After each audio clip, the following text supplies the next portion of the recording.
Okay, so remember when we told you to store the major template in a safe place? Well, now is the time to retrieve it because we are going to take a deeper look at your environmental engineering template to determine what classes you should take this fall. Let's start by jumping right into the first semester. So within the first fall semester on the template, you will find a science class, a math class, an engineering class, a 1-credit course, and a Haas class. Haas is Humanities, Arts, and Social Sciences. This arrangement of courses is the typical format for most engineering majors in their first semester. Now let's take a look at these classes in a little more detail. First, we're going to talk about Chemistry 1.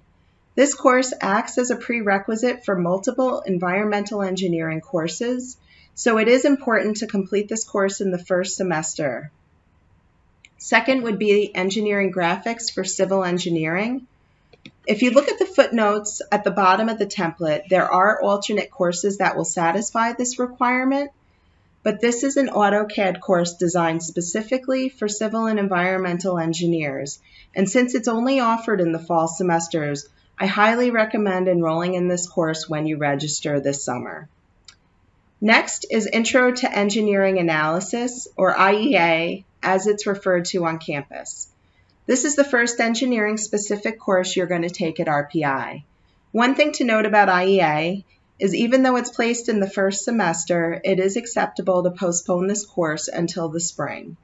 In fact, there is one specific situation where it would be preferred that you wait to take IEA. Student feedback surveys indicate that some prior knowledge of Physics 1 is helpful when navigating IEA. So if you did well in physics in high school, took AP or IB physics, then I absolutely recommend that you enroll in IEA in the fall. But if you feel less than confident in your physics capabilities, it would be perfectly acceptable to substitute Physics 1 in place of IEA in the first semester. Lastly, it is recommended that you take a Haas class in your first semester. In this guide, there is a segment that discusses all of the Haas requirements in great detail, so be sure to check that out. I do recommend you also check out the IHSS prefixed course options in Haas. It is required that you take one of those courses by the end of the first year, so if you complete it within the first semester, it will offer more flexibility later on. Now let's talk about what you should do if you come to RPI with AP, IB, or transfer credits. If you anticipate bringing any of these credits to RPI, you'll find yourself moving through the curriculum a little faster. I'm going to discuss a couple of scenarios and offer suggestions on what to register for if you have credit from one of the courses listed on your template. In the Hub, I generally print out these templates and cross off the completed courses.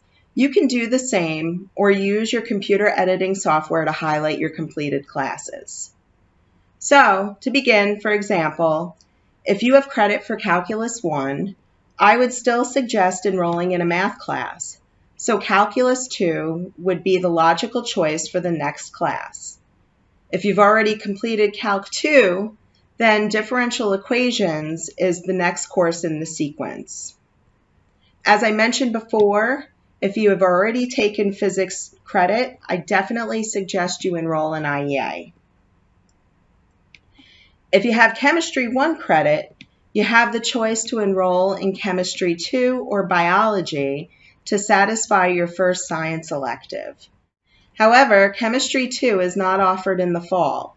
So if you want to enroll in Biology to fulfill this requirement, you can take Chemistry 2 in a spring semester to satisfy your second science elective. Okay, well, I think that's it for now, but if you have any questions that go beyond this brief overview, don't hesitate to get in touch with me. Remember, we can always make adjustments to your schedule once you arrive on campus for student orientation.